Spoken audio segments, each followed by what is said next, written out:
Hey guys, we're back. Going into episode 3 of this session. We are hot on the heels of two query here. First, two ne'er-do-wells that escaped out the back of the Devil's Fire Tavern, and Silas and Kindrik have given chase. Unfortunately, the stealth rolls didn't quite go as planned or as hoped, but that's okay. That's okay. Adaptation is abounding, I'm sure. And then we left off Baerd with a situation where he is confronting Ubylyn, but then finding out that there's a third party involved in this little altercation. So let's pick up where we left off. Camera opens up to the city streets of Melvaunt, the crush of people as they're departing their jobs, and Kindrik and Silas have unfortunately, well, Kindrik, not to point fingers, but this guy right there, um, unfortunately failed his stealth roll and notified his quarry that they were hot on their heels, so they have turned to run. So, Kendrick, Silas, what do you do? Well, I think we should probably just. Run after them. Yeah, I think we should run after them, but I almost think we should roll for initiative. We definitely can, and D&D has rules in there for chases. And they're okay. I think they actually do the job decently. So I mean, we could do that. We can go ahead and roll for initiative just to Because kind of get things moving. maybe if we could get away without that, what I'm thinking is that I use my skills Mhm. to double up on these guys. Now that they know I'm here, I use my. How come I can't find my notes? You're looking at your bonus action to be able Yeah, to. my bonus. I'm thinking I want to use my bonus action, and if I use my bonus action, I believe I need to be in combat. I'm guessing. That is true. That is Yeah, true. I want to And dash. yeah, where you can use your extra dash action. Yeah, I mean that's something that could happen. We could try and do it a little bit smoother, but let's do this. Let's go ahead and roll initiative. We can do that. Let me get your guys' characters out onto this. I guess Yeah. we'll use this the current image that we're on right now. I'm just gonna go ahead and bring your characters out so that way you can Become somewhere random. yeah, so that way you guys can get you guys set up. Let me get you. Oops, I'm on the wrong layer. Hang on. Switch over to the token layer. Select objects and tokens. All right, Kindrik, you should be already in control of yours. And then Silas, open up yours. Make sure you're in control. I see him now. And then before we do anything, let me open up the turn order. And we will get that into the screen here so that it is ready to go. Okay, cool. So you guys can go ahead when you click on your characters. I think you should have an initiative button up in the top left for you to roll. There we go. All right, cool. And then I'll need to bring over a character here so that I can 16 and 17. Oh. That's not exactly what I was looking for. I will use, let's see here. I'll just go ahead and use this guy here for his initiative. Let's see. Yard. Step on this building. Not cool, dude. Not cool. All right. Attributes, display, initiative. 2 there. Sorry, guys. There we go. 6. All right. So that will be a 6. Not exactly. Guys, weren't there? What's that? There was 2 guys, wasn't there? Yeah, I can go ahead and just kind of simplify It's things all right. and use the same They one. can both Yeah, I think I'll just use it kind of as the same one. just for turn order purposes. They're twins, I see. Yeah, exactly. That's exactly what they are. They're twins. That's how it works. So, would you like to meet them, brother? I would, brother. Thank you, brother. well, I would like to meet him. Okay. So I'll have you guys go first. So Silas, you're up first. So let's go ahead and get things moving. I need a description of everything. How far are these guys away? Where are we running? What's the road like? No worries. Let me get rid of this. And oh no! What the hell happened to the map? So let's do this. I will add the grid back. Okay. All right. So Grid. I know there's a grid there again. You guys are seeing the grid now, right? That's working. Mm-hmm. All right, cool. All right, so we'll do this. Okay, so we will. Where's my line? Come on, draw it. Control Z to hold the last point, right? Sorry, kids at home. I will get this nailed down. Don't you worry. All right, so we will do this. Let me erase a couple of things there. Actually, let us clear all the drawings. There we go. You drawing us a street? Yeah, you know what? I thought I had a map uploaded, but unfortunately it did not take. So, and I think that's more my computer than anything. So, sorry, kids at home. I will work as fast as I can. All right. So, yeah, we'll just use this as kind of like a tracking purposes. Let me make it a little bit bigger. All right. Not going to be the prettiest thing in the world, but at least we can kind of get an idea. So I'll have you guys here, you guys here, and then the baddies up here. So yeah, so as you guys are kind of closing in, there should be a measuring, little measurement thing that you guys can use. And you are within 50 feet of those guys. And the buildings in the surrounding area. Yeah, so I mean, right now you're on kind of a straightaway, but as they start kind of getting to the next block here, it's gonna start kind of weaving around a little bit. But yeah, for now you do have kind of a straightaway for them. The road is wide, narrow. You have, let's see here, you've got enough room for carts, that sort of thing on here, so probably around 15 feet or more. To be able to fit carts and have little walkways in front of the shops, kind of think almost like a Western town type motif. Because this is kind of almost as industrial as medieval fantasy gets. I'm thinking You like guys are basically double moving away from us at full speed. Right, exactly. So kind of thinking like early Victorian London kind of streets, right? yeah, similar feel, maybe a little bit less developed, but yeah, you're on the right track. Kind of the industrial gritty stuff, not the pretty fancy stuff. Yeah, exactly. Okay. All right. Are these guys still running? Yeah, he is. They are still booking it right now. So that's what they did their first turn. That's what basically put the space between you guys. So yeah, so why don't we do this? Let's make we'll make some athletics checks to kind of see how fast you guys gain. So let's do round one if you want to start us off there. Let's see, Silas and Kindrik. Just like That's in real amazing. life. That is incredible. Apparently All right. they use our real life stats for athletics. Right. Okay. No problem. No problem. Yeah, I was actually hoping to use some of my magic to help fix this situation.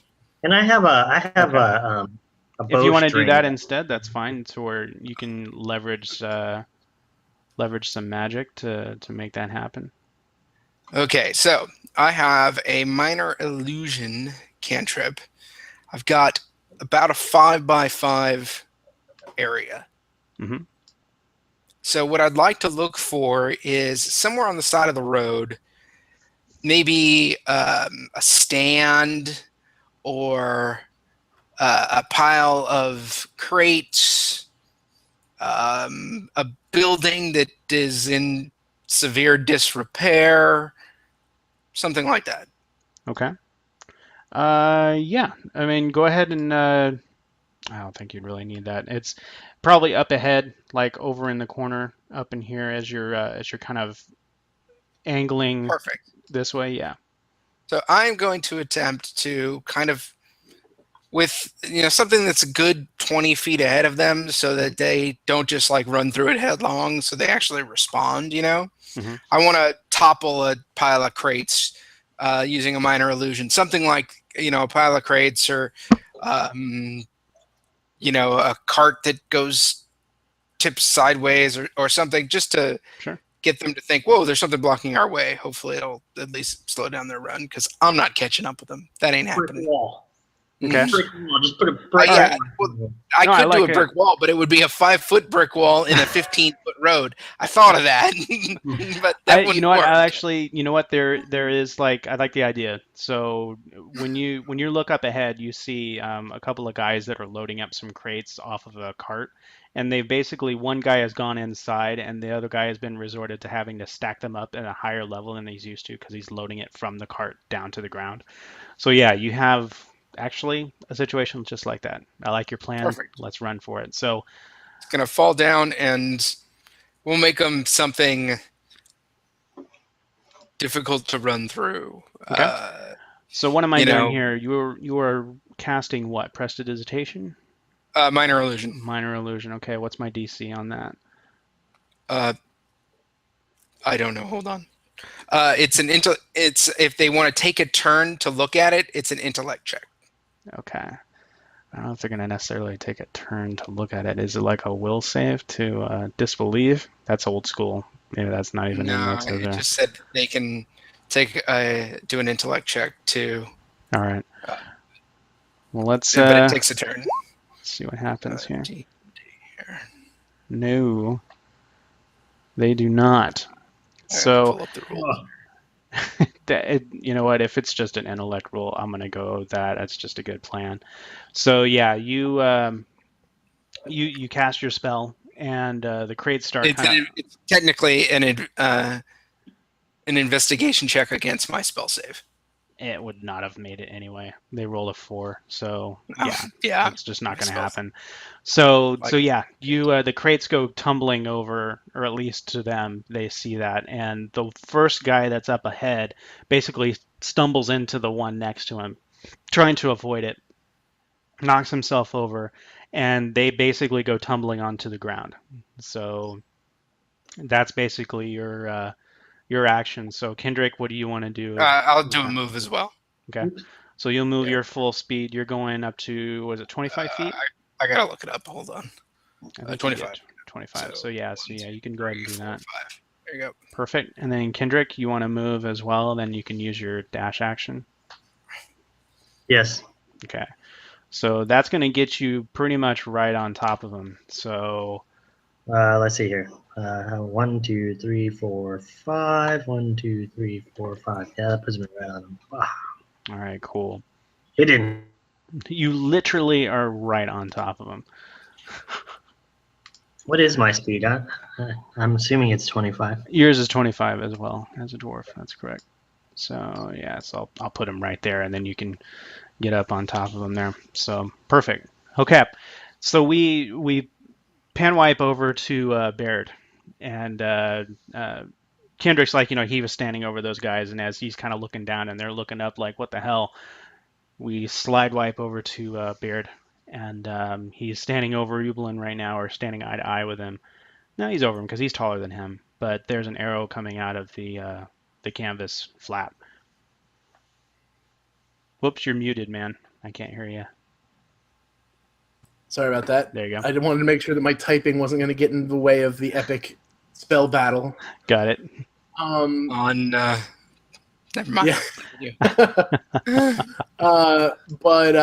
So basically, my only question is that it hasn't fired yet, right? It's still like that we're at the same moment as our cliffhanger, like it's popping Yeah, out, like it's like running it's inside? kind of just like right there, like just coming out of the All right. canvas. We figured out that I have one level 1 spell slot left, Yes. and I'm burning it here All right. with a spell called Command. Nice. It is a one-word. I'm able to utter a one-word command, and if he doesn't successfully save against will, then he has to do what I say. And the word that he's going to say is surrender. Nice. I like it, man. I totally dig it. Okay. I am going to do this. And yeah. Pop that out. Go to his character sheet. And update that. Sorry, guys. Hang on one sec. All right.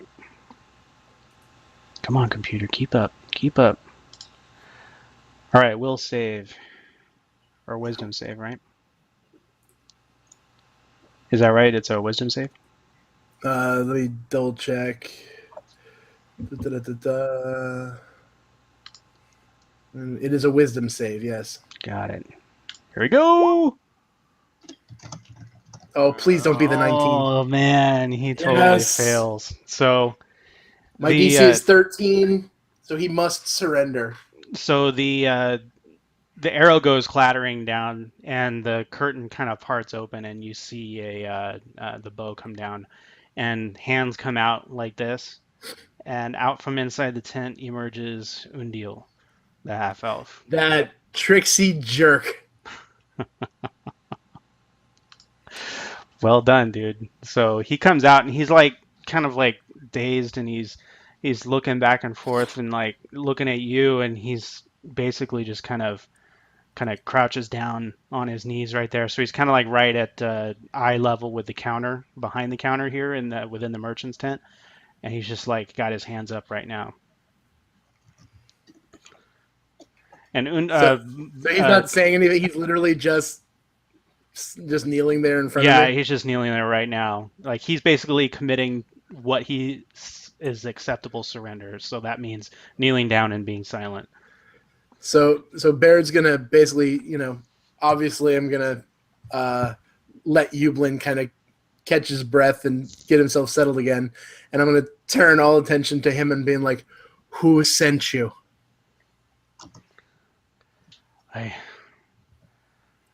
I've been sent by House there.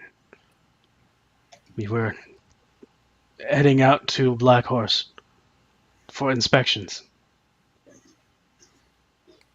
And Ubylyn right now is basically he's breathing a sigh of relief and everything, but at the same time there's a level of anger inside him or behind his eyes that you've never seen in him, because normally he's a very joyful guy. I mean, he hangs out at the Temple of Liara, the joy worker and everything. So I mean, he's normally just a really jovial guy, but he's like looking right now at this guy and he's just like anger is palpable. So the first thing I'm going to do before I address Ubylyn, I'm going to keep, talking to Undil, and I'm basically going to take him to task and be like, I never knew inspectors needed to slit the throats of their.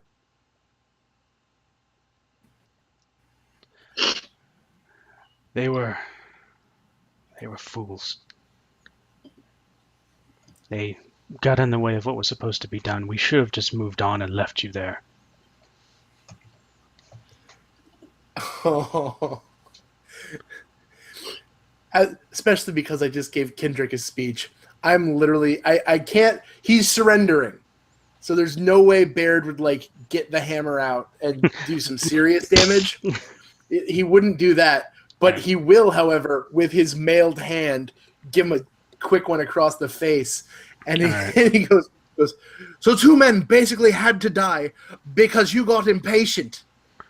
He comes back like this, and his hands are still up because he's still kind of you can tell like the spell may have. How long does the spell last? Does it spell? I think it's like just for a couple of rounds, right? Let me look and see if I wrote down duration 1 round. Okay, so he's kind of like out of the spell, but he keeps his hands up because right now he knows he has no weapons on him.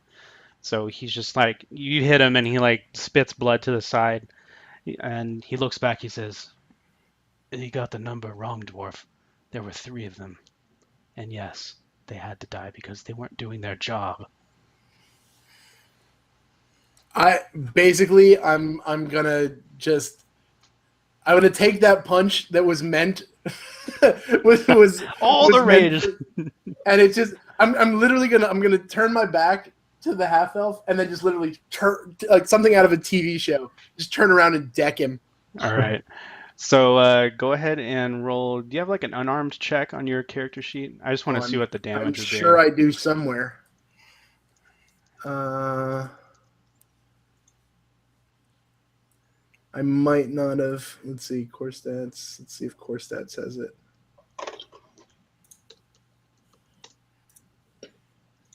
I don't know if they have an unarmed. No worries. Let's see. So damage is 1 bludgeoning. The way they have listed an unarmed strike here is 1 bludgeoning. They don't even have a dice that you would roll. So yeah. So I mean, he's basically surrendered right now, and I would say if you're using like your mailed hand and stuff, you're gonna give him a couple points of damage just right off the bat. And plus, he's got the backhand, so that's probably 3 at this point. Yeah, I'm literally just looking to hurt but not kill. Is basically. Yeah. Are you gonna keep at it until what? Like. I'm basically Batman. I basically want to knock him out. Is my goal. All right. Okay. If that is the case, then he. Well, actually, you know what? So you. Let's do My this, goal is to 'cause I think basically we can- knock him out and incapacitate him. Okay. Let's do this. Let's do. Because it's gonna be tough for him to get around that. Nah, it's okay. That's okay. So you keep punching him until he tries to get up. He tries to get a knife out, but I mean, you've just got him over a barrel at this point, and you're able to basically just knock him flat. So after probably like a little bit of a like 2 or 3 punches you get in before he finally gets up the nerve and pulls a dagger from his sleeve and tries to go at you, but then it's just there's nothing doing. You knock it aside, and your last punch just lays him out. Ubylyn actually comes in with a that he carries like a little billy club type thing that he uses to kind of test fish and stuff. He pulls that out and he just gives him a crack as well, just to kind of add to the injury factor. So the camera's kind of looking at you as you're kind of like your anger and stuff, and that face that you're making right now as you're just channeling all of that frustration at this half elf. And as your fist comes down and just bam, the camera goes to black, and then it comes back up with Kindrik looking down and Silas looking down on these 2 guys who are basically trying to like clear themselves up, and they're looking like they're getting ready to run. But what happens next? I guess it's my turn, isn't it? Yeah, we'll go back in with you guys. You're up next. So. Oh, that's right, because Silas. I don't want to kill them. Yeah, I don't think we want to kill them. Unfortunately, I have very little by way of non-killing. Yeah, I have to do it. I have to use a sleep spell. It's hard to light somebody on fire in a non-lethal way. That's right. It's a toughie. Fire. That would be useful. So sleep spell is. So that goes by hit dice, right? Yeah. Hold on. Let me just press the cast spell button and see what happens. Nothing. Perfect. All right. Slash roll. Thinking. Yeah, you know what? Some of the entries that we've had in there before have kind of gone by the wayside. 23 damage goes 90-night. 23 points. That's awesome. All right, so let's see here. So this spell sends creatures into a magical slumber. Roll 5d8. So basically, who has the lowest number of hit points between the 2, or do they have the same? Let's see here. I will take a look at that. Luke and his cricket at it again. Yeah, noisy crickets, baby. I love it. That is 11, 11 is 22. Yeah, you got them both. Okay. So they both are now in Betty by Bo's time. There we go. Nice work. I would recommend tying them up. So That's a Kindrik job. I'll get rid of the turn order because initiative is now effectively gone. Now the crowd around here is kind of like looking at you at this point, but this is the city of Melvaunt, and Police action! Police action! Nothing just nice. Okay, we'll just a roll with dwarf and a that. halfling taking two random guys down. Yeah, that's true. And considering that the police that kind of roam around here, the city watch that roams around here, half the time are as drunk as the people they arrest. I think it'll be okay. The city watch is nothing if they are protective of each of the noble houses, but yeah, out here in the middle of the streets, yeah. Okay, so you guys tie them up. Where are you taking them? Or do you want to just move them to an alley and talk to them? Excellent question. Yeah, I think the nearest effective interrogation location is probably the best. All Because right. I don't really think we want to carry these dudes with us back to the back room because It'd make for one, some comedy. they're humans and I'm a halfling. I don't have a levitation spell. On seeing this Yet. hobbit, trademarked by the Tolkien estate, moving this guy along, trying to okay, all right. So you guys manage to shuffle him into an alley. Like a feral-looking cat kind of hisses at you, but kind of stalks off and runs up a flight of stairs to get away from you. All right, so you guys have them in the alley. They're pretty groggy at this point. One of them's kind of slowly coming around just because he's being jostled and stuff, but you have him tied up pretty well. So I'm a halfling wizard right. from the woods. Mm-hmm. Roughing up and interrogating thugs, not my area of expertise. Right. So I'm going to give Kindrik the go-ahead on that one. I roughing them up. All right, Kindrik. So let's think about this. I mean, do you want to do what's higher for you, negotiation or intimidation? Let me look at my character sheet. Actually, There's a negotiation. There's a negotiation. That's what it is. Persuasion and. That's right. Where'd my character sheet go? Oh no, I shut it off. Okay, here we go. Character sheet. Skills. Highest skill. Acrobatics. Nope, not helpful. So you got persuasion, which is a good Light one. of That's a fear. -1, but then you have intimidation. That's also a -1. Yep. Well, I guess I will be doing the intimidation then. So You'll have back a- to that. So Kindrik lets the knives do the talking. Yes. all right. Oh, Now, Kindrik, you're there to help, right? Yes. Okay. Can I have you go ahead and roll your intimidate as well? So go ahead and click on your skill. Why do we have to talk to these guys? Can't we just beat them until they talk? I thought that's how that works. yeah, well, that's going to be the next step. Well, you don't have a Baerd here, but then again, Baerd did just do that. So It's literally what I did. the irony is so funny. Oh, see, this is what's happening when we're missing Baerd. We need somebody to beat him. What am I rolling? Look, our contact would be a Intimidation. dead man if I didn't go there. So Intimidation. Left side. There you go. Come on, give me that. Oh my gosh. Okay. The dice hate me. So yeah. Okay, so I'm going to just do my best. And my Short best squad. involves fire. Right. So you guys are nicely snugged into an alley. So what do you do? I am going to, When our friend gets here, yeah. really mad. So yeah, you guys are trying to Look, these guys are tied up on the ground. right. So you There's guys are trying a to bolt of fire literally in my hand, There you go. and I'm just going to ask them, "Where were you going?"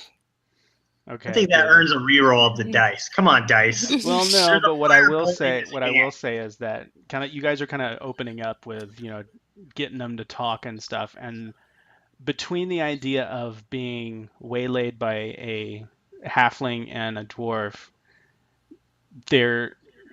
combined with the fact that they're getting intimidated by said halfling and dwarf, they want to start kind of either being embarrassed or laughing, but then they realize, wait a second, we're tied up.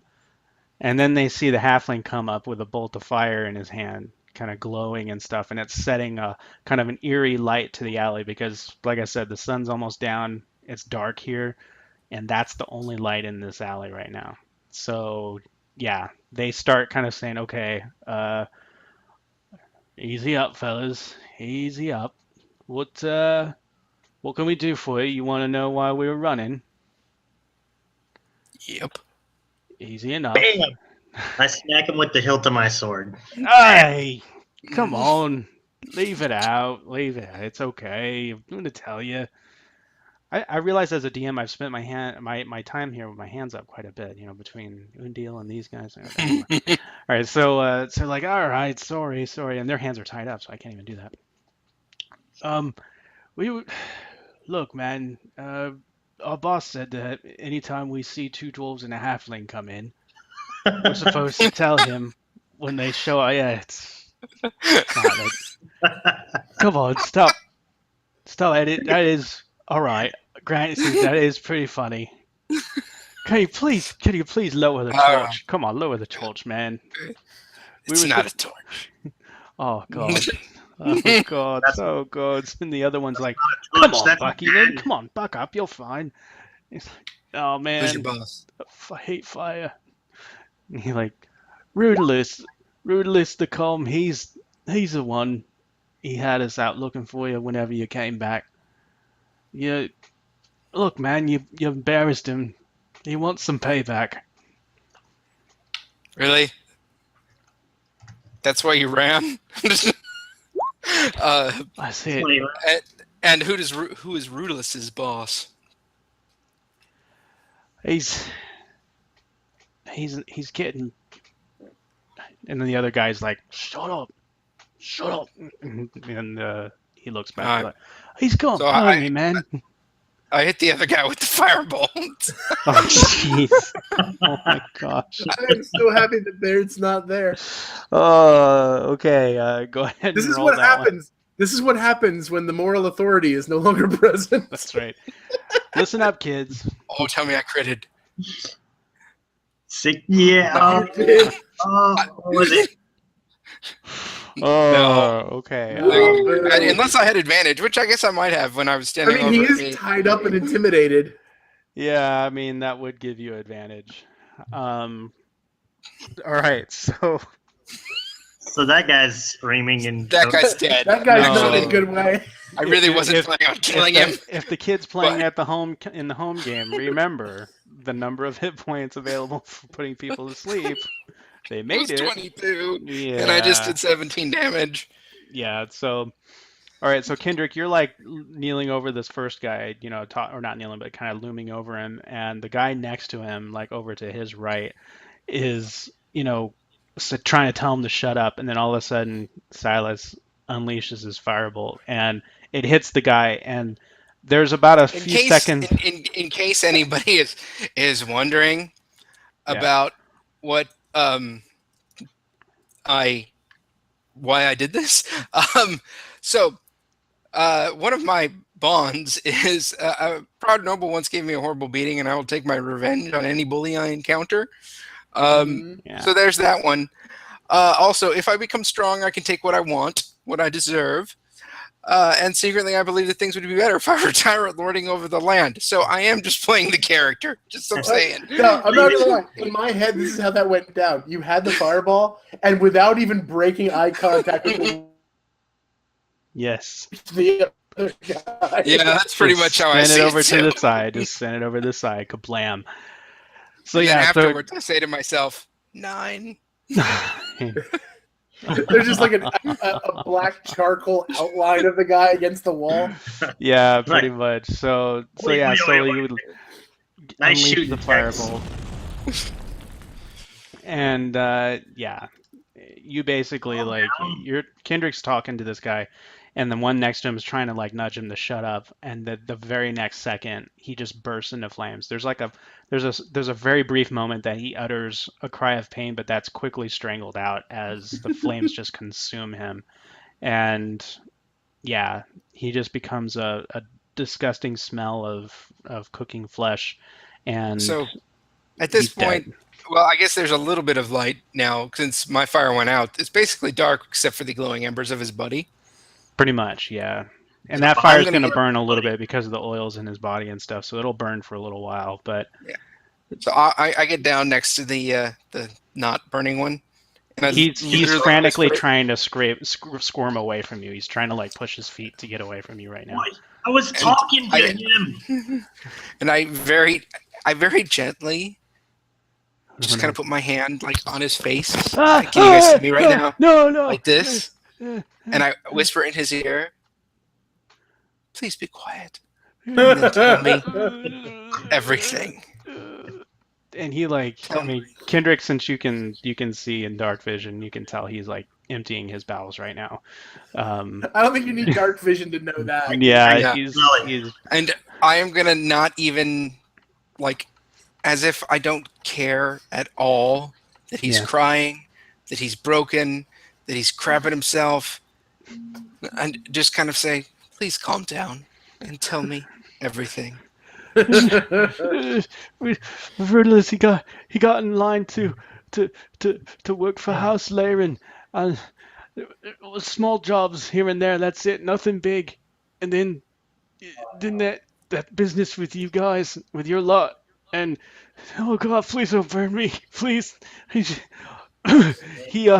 He basically said that if we see you guys again, that we're supposed to tell him so he can put you in your place. Because after that night, he got cut off. Nobody would hire him. We were on our way up, man. We were on our way up to becoming something great in this town. And you and the other dwarf, they blew it. It messed it all up. Rudolus was so mad. And that's pretty much. He's like, that's all I know, man. He just wanted to give you a what for putting him out. He was so close. We were so close. I stand up, say nothing, and walk toward the market. All right. Don't untie him. Don't do anything. Just Still leave sitting him there in next the to his gutter. friend. I'm I have glad Baerd determined that this is not plot central, and so I'm just gonna walk away. Now, I do have a question, right? Did the streets clear before Silas burnt this guy to a crisp? Yeah. We pulled him into a little quiet spot. Yeah, you guys were in an alley. Yeah, that's exactly right. All right, so I'm just gonna do the other guy a favor and just knock him out. All right. So he's like, no. And then I'm not he gonna. goes. I'm not like Batman. I'm not trying to kill him or burn him. Hey, no bodies. Batman is strictly a nobody. I just want to knock him out so that he'll just not have to worry about what he just saw for the next 20 minutes or so. It's all a bad dream. Because I'm gonna have nightmares. Kindrik's gonna have nightmares. Basha will probably have nightmares. Coldness and the temper of the. I am never going to tick this halfling off again. So yeah, so I like you. I think you're Been very something helpful great. for my plans. So yeah, Now, I mean, You're willing to touch anything I ask you to touch. I believe we established that Kindrik is friend, Baerd is tolerable. All right, so we roll up on the market and yeah, so watching Baerd beating the living daylights out of. so you guys, you guys get there, and right now, so Baerd, you're kind of like you're seeing the guy go down. You're standing up, So what? I mean, are you like kind of not heaving? Like you're probably not like super tired, but you're just like, like trying to let that rage pass. And you look over, and you see Silas and Mike coming up here. So basically, I'm gonna I just imagine myself going like spitting on him. I mean, like, he look familiar to you? And so yeah, he's got Undil there. Boy, Undil.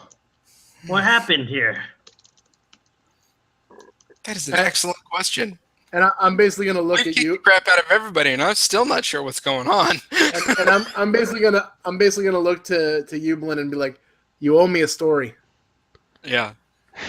So Ubylyn's like, he sits back and he's pulling out his pipe and he's like stuffing it nervously with tobacco, and he climbs up onto a barrel and actually no, he thinks better of it. He stops and he gets down and he motions you guys to come into the tent, because again it's that kind of big pavilion merchant's tent. So he brings you inside. All right, look, this was not what was supposed to go down. You were supposed to be sent there to find out information about Black Horse. I wasn't anticipating something like this, or you to run across this bloke here. You guys have worked really well together, and you guys have come back and you've survived. I'm going to trust you with something that I only trust with 2 other people in this town, and that is that I am part of the Harpers. If you've heard of us, maybe, maybe not, but we're looking to try and make life a little bit better for people in this town, especially those who are coming in on those ships. And his face kind of goes over toward, or his chin juts over towards the port. And if you recall from the first session, there was, you know that Melvaunt is known for importing slaves. It's not an intolerance or tolerance of, it's just a part of business.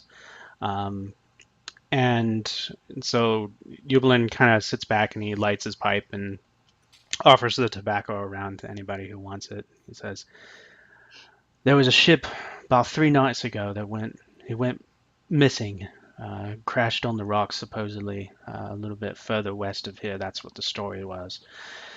But what we found out is that there was possibly somebody involved with grounding the ship on purpose. Somebody who was on the decks there, and somebody who was working for House Laren. We didn't know much about it, but we ended up finding a name maybe a few hours after you left, and that was this bloke here, Undil. He's worked with Laren before, but mostly he's there to inspect slaves. And it turns out he got brought in order to inspect the slaves that were on that ship. Once he made sure that the captain of the ship was paid well enough to run it aground, he was basically came back here into town and he waited, he bided his time, and then he hired up people to go out to Black Horse, and that's where we suspected possibly that's where these slaves may have been. Black Horse has been used for this before, like a way station, but the only reason we thought that this was what was going on is because they requested supplies. And as part of what I do, I send the food out there. I mean, the people need to eat, right? And if we can get more information about it, the better. But this time, things altered, I would assume. You guys are back a day early, so I would assume that things didn't go well. Oh, yeah, you can say that. And he looks at you and I just want to tell him the shorthand version of what we saw. so he kind of lets it kind of soak in, and as you tell him and you're describing the excavation site and the temple and everything, his eyes just grow tired, like really tired, and he says, God, it's a lot worse than we thought. I'm thinking that this is part of something bigger, especially if they're getting messed with somebody like Anir. I mean, he's been wanted for quite a while now, mostly because he used to be a priest. He used to be a priest over at the House of Liera, but then he went awful. He switched over to a different god. I'm hearing that house mentioned an awful lot these days. It's as good a place as anything. So when he's mentioning the Liera, yeah, you said not late, not Laren. Laren is the house. Sorry, that's what that is. unfortunately are kind of close together. Liara is the Joy Temple, like the one where they're basically kind of like in Pathfinder. It's kind of like the god that you follow that Drogon does. So similar to that, and that's basically the place where a lot of the Harpers are kind of working their way through. So he lays it out that basically that House Laren had been responsible for felling. They think was responsible for felling one of the nobles in House Bruil, and they were aiming to basically really put the nails into them by unleashing these zombies there, and they decided to try and hire this Anira Nod to do it. They broke him out of prison, and basically that's what they were looking to do. So that's kind of how that tied in together. But he wraps up that part of the story, and he says the information that you've brought is going to go a long way towards keeping Laren out of power here. They're never going to not be nobility in this town, but they're not going to ascend to the higher chairs in the council. At least we can do that much. But for your part, I'd like to invite you all to join the Harpers. You guys have proven your worth as your survivors, and you're clever. I'll give you that. So if you're willing, I'd like to have you on board. And so he extends a hand out to each of you to see if you guys are willing to join up. Would Baerd join the Harpers? And that, I guess that would kind of be a question for if we come back to the characters here for Dungeons and Dragons. But yeah, so like the hand kind of comes out. You see like the camera kind of zooms down onto the palm of his small halfling hand as it's kind of extending out to offer that shake of friendship, and the camera kind of fades down to black, and that's where we'll end the module. We'll end the session here. So great job, you guys. It was a lot of fun. I know it spun down a little bit more extended. It almost kind of felt like the end of Return of the King, where we kind of having multiple endings, but at the very least, kind of get you guys some closure as to what was going on. But so I'll ask Mike Basha, what do you think of Dungeons and Dragons? And it's been your first play, your first go around. What do you think? So I was thinking that we would do a wrap up like this. I was kind of hoping, because one of the things I did not expect was I did not expect how attached I would come to the character. Yeah. You know, and not just to my character, but also Silas and Baerd's character as well. Because I think the fun thing is that when we're telling the story, the three together make the good story, right? Mm-hmm. Yeah. And any one of us is kind of deficient in some fashion from the others, and so there's a nice balance there that I don't think we were hoping for, but maybe we didn't necessarily intend or expect. Mm-hmm. But I think that made it fun. That made it fun. The relationship with the characters, the storyline, I didn't expect to get sucked in quite as much as it did. I think we've probably spent 8 sessions, we said earlier today. So yeah, 8 to 10, I think, total sessions. Yeah. And so we probably spent 40, nearly a year, right?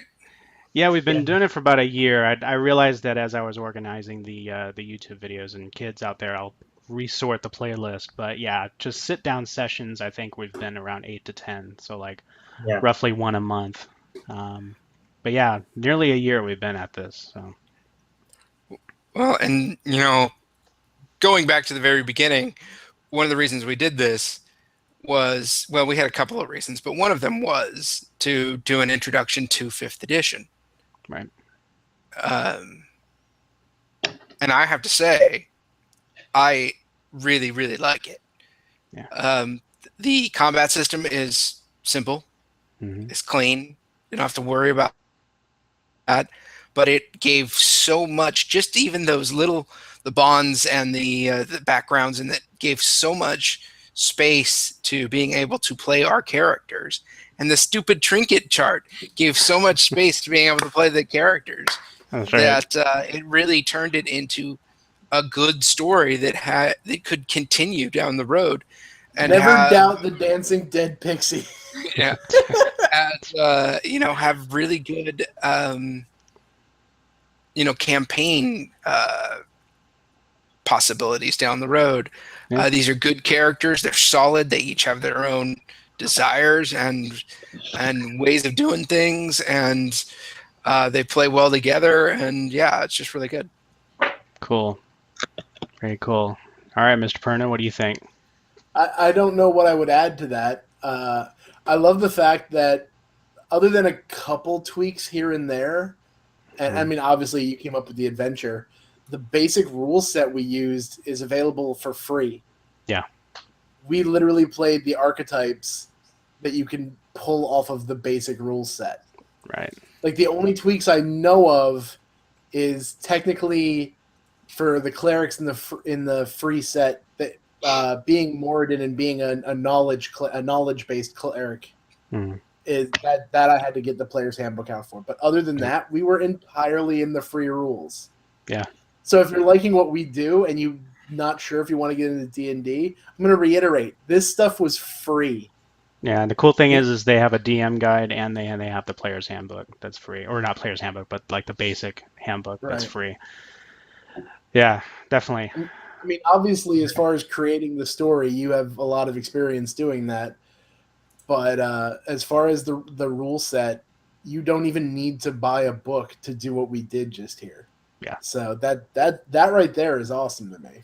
Yeah, that's definitely a huge beauty to this. But for me, it's been just awesome just watching you guys interact and play. And I really want to come back to these characters later on. That's why I wanted to kind of cliffhanger it there as far as whether or not you join the Harpers, and maybe we transition forward a little bit and based off of that decision. In all honesty, I don't think Baerd would. Yeah, that's definitely something I'll leave open for that. Yeah, and there is no question that Silas would. Yeah, Baerd. The Harpers kind of have the ends justify the means. They do, and I don't think Baird's okay with that. There you go. And Silas is. Yay! Yeah, Silas is very much Yeah. All right, guys. Well, it's been a blast. I know this episode went a little bit long, but wanted to make sure we wrapped it and then also had a little bit of a talk around the table. But I've had an enormous amount of fun doing this and getting to know you guys even more, not just working on the board of InnRoads Ministries, but just kind of getting together and just playing, which is what we're all about. So literally, you just had a microcosm of what the Ministry's about. Right there.